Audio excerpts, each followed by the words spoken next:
Good evening, everyone. This is Wayne from the Alchemical Tech Revolution YouTube channel.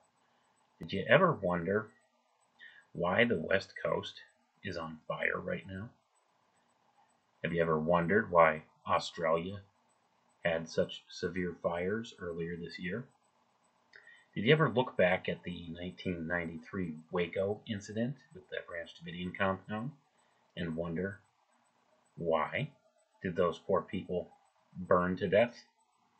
Well, tonight, folks, we're going to discuss a book here from a gentleman named Manly P. Hall. Some of you may be familiar with him, some of you may not. He's probably the foremost Masonic writer of esoteric things of our time. He's highly held up as one of the main figures as far as scholars in the occult in the 20th century. And he wrote this book called The Initiates of the Flame. Now, a little background as to some of these things, and we'll see some striking admissions and things in this book. The people in positions of power in our world, they believe a lot of the doctrine that we're going to read about here tonight. And I'm just going to read just probably the introduction of this book and maybe just a little bit into the book so you could get the general gist of what's going on here. All right. So we're going to take a look at this, and this is, one of the books that up until the advent of the internet and many of the things we're able to get a hold of now, this was not widely available to the public. You had to be a member of one of these secret societies, such as the Freemasons or Rosicrucians, or one of these types of secret brotherhoods, so to say, in order to get a hold of this material. This was stuff that was highly guarded by Masonic publishing companies and things of that nature. This was information that you would generally only find in a Masonic library up until, about the past 20 years or so. So these are some of the things that are coming forward to the public now. But what you need to understand is there's people in positions of power who believe these doctrines and these philosophies and live by these kinds of ideas. And these people, they call themselves the philosophers of fire. Okay? So you get an idea as to why the world is burning right now. So let's just take a quick look at this book and I'll start reading through. Okay, The Initiates of the Flame. This was written by Manly P. Hall. Copyright date 1922. 22 is always significant. That's the number of the master builder, remember. So a lot of these ideas are always ingrained in here. So here it is right on the title page. The Initiates of the Flame. He who lives the life shall know the doctrine. And that's Manly P. Hall, like I had said. Now let's go down to the introduction here. Introduction, The Initiates of the Flame. Few realize that even at the present stage of civilization in this world, there are souls who, like the priests of the ancient temples, walk the earth and watch and guard the sacred fires that burn upon the altar of humanity. Purified ones they are, who have renounced the life of this sphere in order to guard and protect the flame. The flame is with capital F, folks. That spiritual principle in man, now hidden beneath the ruins of his fallen temple. As we think of the nations that are past, of Greece and Rome, and the grandeur that was Egypt's, we sigh, as we recall the story of their fall, and we watch the nations of today, not knowing which will be the next to draw its shroud around itself and join that great ghostly file of peoples that are dead.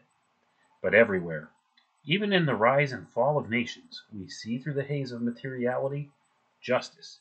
Everywhere we see reward, not of man, but of the invincible one, the eternal flame. And the word one has a capital O, and the flame has a capital F, just to kind of highlight it there. So you see, folks, before I read on any further, you could see all the things that I've been trying to convey to people, these messages, these ideas, these sciences, these different things that the controllers are doing. This all stems back to the ancient mystery schools. They were the king priests. It says here, right in the beginning, like the priests of the ancient temples. It's comparing them. They believe that they are the keepers of these secrets of the ages. This is what these people believe. This is the things they hold up. So let me clear my throat here, and we'll move on to the next part here. And back to the reading. A great hand reaches out from the unseen and regulates the affairs of man. It reaches out from that great spiritual flame which nourishes all created things, the never-dying fire that burns on the sacred altar of Cosmos, and Cosmos is with a capital C, that great fire which is the Spirit of God. If we turn again to the races now dead, we shall see, if we look, find the cause of their destruction. The light had gone out. When the flame within the body is withdrawn, the body is dead. When the light was taken from the altar, the temple was no longer the dwelling place of a living God. Now, let's just read between the lines there, folks, before we move on. The body, when the flame is withdrawn, the body is dead. Interesting, This is what they talk about. They're talking about very spiritual things when they're talking about fire. And this is kind of a symbolic reference with fire. This goes back to the alchemical elemental ideas of the four elements and how fire is usually associated with spirit. So you could see how they equate life and death with, this whole idea, the concept of the fire or the flame as being, the divine spark in man. This is the thing that gives the body life. And we'll see a little bit more about what they believe about this stuff as we move on. So you can see it says, when the light was taken from the altar, the temple was no longer the dwelling place of a living God. And you know what they're talking about when they're talking about the altar or the temple, folks. They're talking about the human being. So this, once again, to me, kind of pre-echoes that the ideas of transhumanism are very dangerous, because this is taking the light from the altar, the fire from the temple, and the dwelling place is no longer the dwelling place of a living God, of the living being. So when you look at these ideas from the philosophical point of view, many of the things they say here are philosophically correct, but the perversion that they've put upon these old ancient ideas has really become paramount here. This is the thing we need to focus on, because they've kind of twisted these ideas around, even though originally some of these ideas and these philosophies were not intended to be used in a bad way. Many of these people in places of power have twisted and perverted them to use them in a bad way. And we'll see as we go on how, portions of the Freemasonic, I don't know what to say, the Brotherhood, or, some of the topmost members of this Brotherhood, this fraternity, are kind of holding up some dark ideas and twisted ideas with this. And we'll see as we go on here how this plays out. So let's continue on with the reading here. Degeneracy, lust, and passion, hates and fears crept into the souls of Greece and Rome, and black magic overshadowed Egypt. The light upon the altar grew weaker and weaker. The priests lost the word, and word has a capital W, folks, the name of the flame. Little by little the flame flickered out, and as the last spark grew cold, a mighty nation died, buried beneath the dead ashes of its own spiritual fire. But the flame did not die. Like spirit, of which it is the essence, it cannot die because it is life, and life cannot cease to be.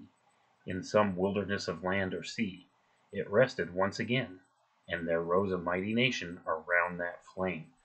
So history goes on through the ages. As long as people are true to the flame, it remains. But when they cease to nourish it with their lives, it goes on to other lands and other worlds. Those who worship this flame are now called heathens. Little do we realize that we are heathen ourselves until we are baptized of the Holy Spirit, which is fire.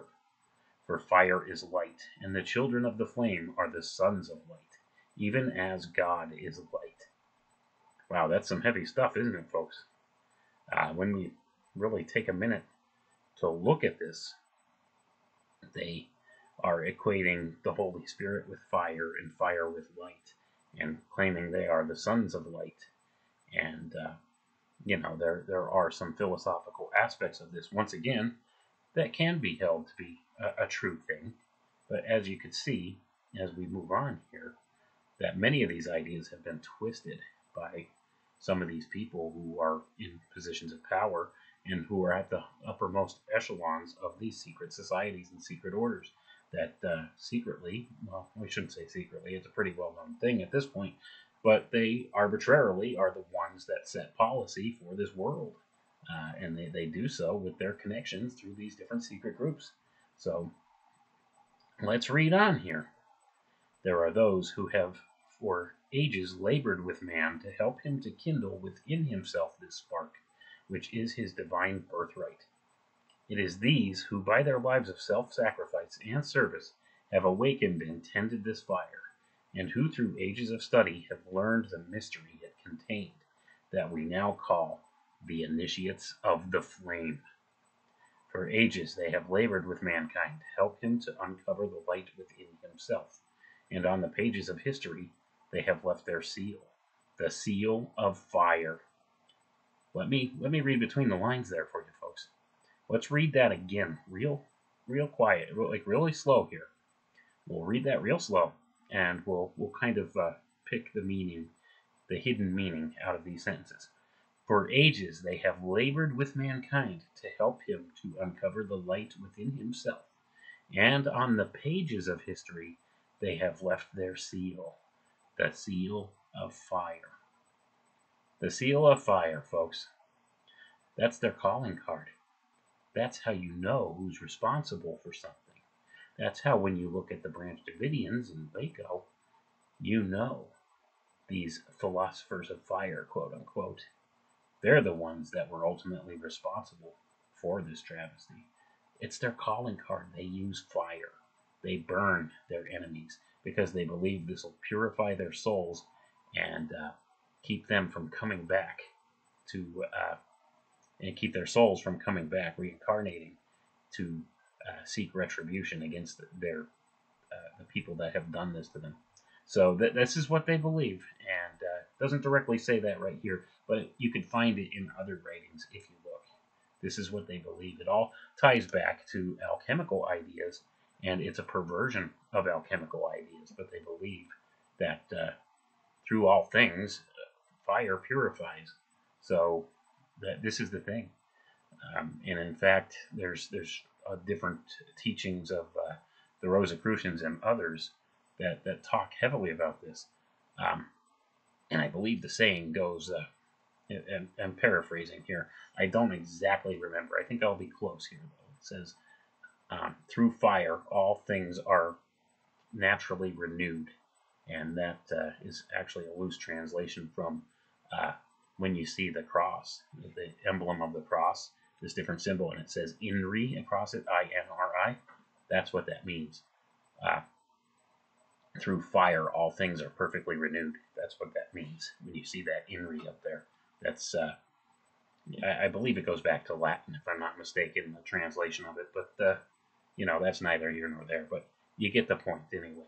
This is their calling card. So keep that in mind. So when you see fire, that's the calling card of these philosophers of fire.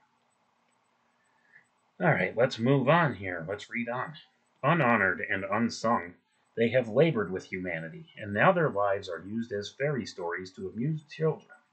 But the time will yet come when the world shall know the work they did, and realize that our present civilization is raised upon the shoulders of the mighty demigods of the past. We stand as Faust stood, with all our lore, a fool no wiser than before, because we refuse to take the truths they gave us and the evidence of their experiences. Let us honor these sons of the flame, not by words, but by so living that their sacrifice shall not be in vain. They have shown us the way. They have led men to the gateway of the unknown, and there, in their robes of glory, passed behind the veil. There, their lives were the key to their wisdom, as it must always be. They have gone, but in history they stand, milestones on the road of human progress. Let us watch these mighty ones as they pass silently by. First, Orpheus, playing upon the seven-stringed lyre of his own being, the music of the spheres. Then Hermes, the thrice greatest, with his emerald tablet of divine revelation. Through the shades of the past we dimly see Krishna, the illuminated, who on the battlefield of life taught man the mysteries of his own soul. Then we see the sublime Buddha, his yellow robe not half so glorious as the heart it covered, and our own dear master, the man Jesus, his head surrounded with a halo of golden flame, and his brow serene with the calm of mastery. Then Mohammed, Zoroaster, Confucius, Odin, and Moses, and others no less worthy, passed by before the eyes of the student. They were the sons of flame. From the flame they came, and to the flame they have returned. To us they beckon, and bid us join them, and in our robes of self-earned glory to serve the flame they love. Did you catch that, folks? Did you see how this once again, like I had alluded to many times before, ties back to mythology? This is invoking archetypal ideas with these mythologies, and to different religious ideas as well. So you can see how they tie all these things together to change the image of man. And I've spoken about this pretty heavily before, and I speak about it in my new book quite a bit as well. So this is what we're looking at. They're invoking these archetypal type ideas to try to steer things in the way they want. And this is what they believe. They believe that all of these religious ideas, all of these mythologies, all of these things are describing one ecumenical type of an idea. And this is, how they are trying to steer things into an ecumenical type of a way. So when it comes time for the transhumanist takeover of things, when the transhumanist singularity is to take place, they're going to combine all these different religious ideas and philosophies under one umbrella, one world religion, okay? And that will be the religion of human 2.0, pretty much. It'll be humanity plus. It'll be the religion that man is God. He's the new God. He's the controller of his own destiny. He's the wielder of his own evolution. Okay, this is the way they see things, and this is what they're talking about. They're invoking these different archetypal ideas to try to elevate themselves to this godhood type idea. So let's move on here. Let's keep reading, because this is getting interesting, all right?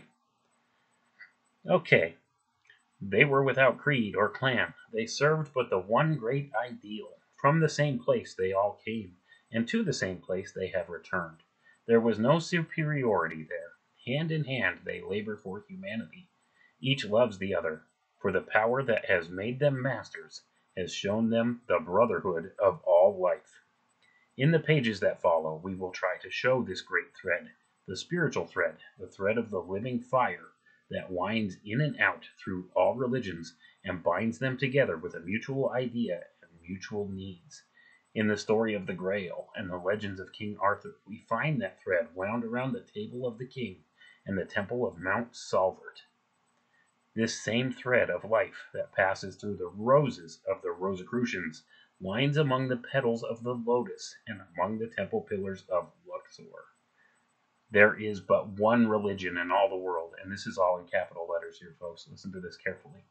There is but one religion in all the world, and that is the worship of God, the spiritual flame of the universe.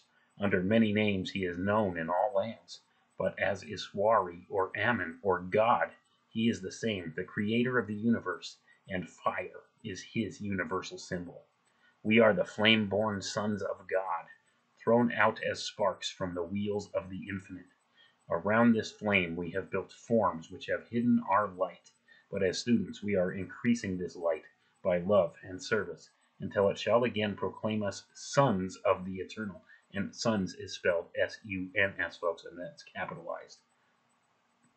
Within us burns that flame, and before its altar the lower man must bow, a faithful servant of the higher.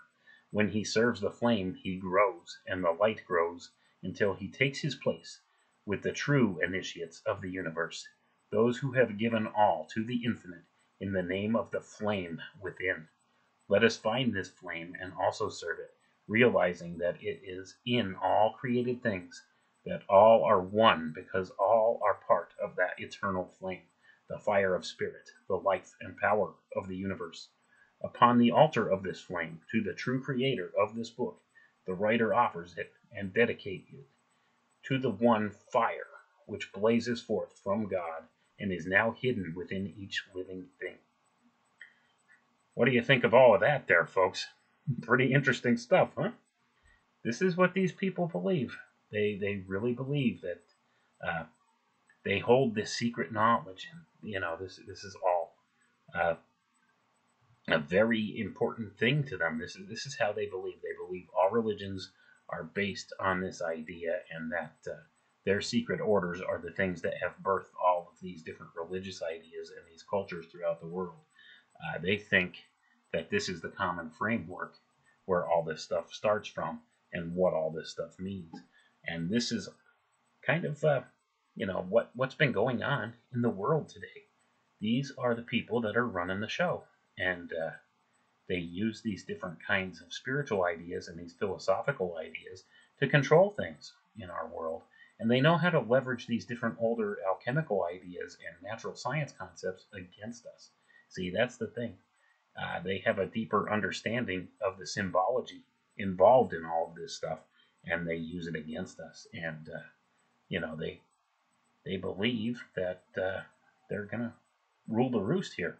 They think that they're it, that they could become God by wielding this knowledge against the rest of the masses, that they could somehow transcend uh, through gnosis. And you could see this is going to lead to folly for a lot of people, because this is what a lot of people are seeking. They're seeking out immortality, and they're seeking out power over others, and they think that this is the true way to go, and these are the true secrets of the ages. So, with that being said, I mean, this could have a lot of dangerous turns for people who really truly believe this stuff, because when it comes down to it, we've seen what happens in places like Waco, Texas, with these different things. Fire, the philosophers of fire. Let's go ahead. We'll just read the foreword here, because this is an interesting part of this too. The greatest of mystery schools. The world is the schoolroom of God. Our being in school does not make us learn, but within that school is the opportunity for all learning. It has its grades and its classes, its sciences and its arts, and admission to it is the birthright of man. Its graduates are its teachers, its pupils are all created things. Its examples are nature, and its rules are God's laws. Those who would go into the greater colleges and universities must first, day by day and year by year, work through the common school of life, and present to their new teachers the diplomas they have won, upon which is written the name that none may read save those who have received it. The hours may seem long and the teachers cruel, but each of us must walk that path, and the only ones ready to go onward are those who have passed through the gateway of experience, God's great school for man. What do you think about that? The hours may seem long and the teachers cruel. What is he telling us here, folks? They have some cruel lessons for us, don't they? Now, let's just go ahead and take a look. And this book, you could find this book at archive.org. It should be a free PDF download, and there's all kinds of drawings and stuff in it as well. And it gives you a really good idea as to what some of these symbols throughout Freemasonry and some of these other different secret societies, what they represent, and how these things all tie together. Like, for instance, on the next page here, they have a picture of what they call the cube altar. Of the elements of the earth is this altar composed. It is the great cube of matter. On or in this altar burns a flame. It is the flame that is the spirit of all created things. Man, know thyself. Thou art the flame, and thy bodies are the living altar. See, it's telling you this kind of stuff. And then actually chapter 1 here goes on to tell about the fire upon the altar.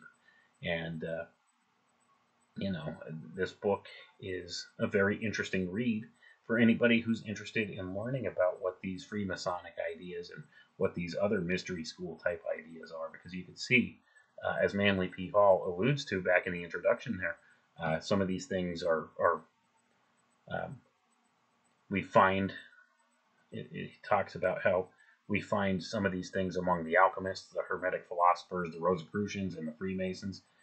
Basically, all your secret societies, folks, it's all the same teachings and stuff throughout them.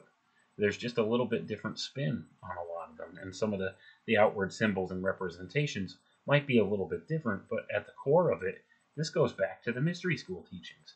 This goes back to the religion of the ancients, pretty much. I mean, this goes back to the king priests of the past. These are the ones that have ruled society from behind the veil for ages untold, and they still run things today. These are your quote unquote initiates of the flame, your philosophers of fire, the people at the topmost levels of these different secret societies. They all intertwine at the topmost levels, and this is what we would commonly refer to today as the quote unquote Illuminati. Okay, this is the highest, most levels of these secret societies. It's like a secret society within a secret society because they hold the secrets through compartmentalization and that kind of thing. So the ones at the bottommost levels of these different orders uh, really don't know what's going on at the topmost levels of these secret orders. And that's fact because most of these Freemasons and stuff you'll run into are what the higher initiates would call quote unquote torch masons. Okay, so these folks are only in what they call the Blue Lodge, which is just basically you have your 3 degrees in the Blue Lodge. Um, it's entered apprentice, master, or yeah, entered apprentice, fellow craftsman, and master mason. Those are your 3 degrees of the Blue Lodge, and most people never advance beyond master mason out of the Blue Lodge. They're just involved with it for whatever reasons they like to get involved, whether it's to do these nice dinners and nice things for the community, or most of them just kind of want the status because it's a status thing for a lot of people. They want to be able to go down to the local car lot and get a quote unquote square deal and that kind of thing, and get favorable treatment from other fellow business owners and things like that, down at the courthouse and all of those things. So that's basically what you'll run into with most Masons, and they don't have a clue as to the stuff that goes on up at the topmost levels because you have to get through all kinds of different initiatory rites and actually uh, be selected to be pulled up through these different rites through various means. So that's why a lot of them don't have any idea that at the topmost levels of these different secret societies and secret groups, there's this big inner circle of all these different groups that intertwines, and they refer to themselves as the philosophers of fire, and that's how they dispose of their enemies is through fire, and they use fire as their calling card, as alluded to by Manly P. Hall in the introduction to this book. So this is where we're at. This is what we're doing here. When we're looking at this stuff, we have to kind of apply our own analysis to it and have a better understanding of what we're looking at, because they only put the exoteric meaning of these things in these different writings. There's hidden meanings in between if you know how to read between the lines. The esoteric. So when you learn to decipher the esoteric from the exoteric writings, then you can understand what their intentions are and what their intent is. And you can see how many of these ideas also, although they sound good in a lot of ways, and they seem true in some philosophical senses, you could see how in our modern day, some of these people in positions of power have twisted these meanings and perverted them into something intended as evil rather than good. and this is being weaponized against us, and this is what they do, and this is how they steer society from what, quote unquote, behind the veil. So this is what we're looking at. These are the people that are in charge, and these are some of their methods that they use. So use a little discernment out there when you're looking at this stuff, and try to learn to read between the lines a little bit. It's all about good discernment with some of these things. But picking up texts like this and actually reading through to see what it is they believe, what their thought processes are behind all of this stuff, it could be very revealing, so that you could understand when you look around the world around us and see things like this happening. You could understand why this is happening, who's responsible. It's their calling card, folks. Fire. Fire is their calling card. So when you see fire, you know who's responsible. So I'm just going to leave it there for tonight, guys. Thanks for tuning in. Like and subscribe, and I'll talk to you again soon. Thanks.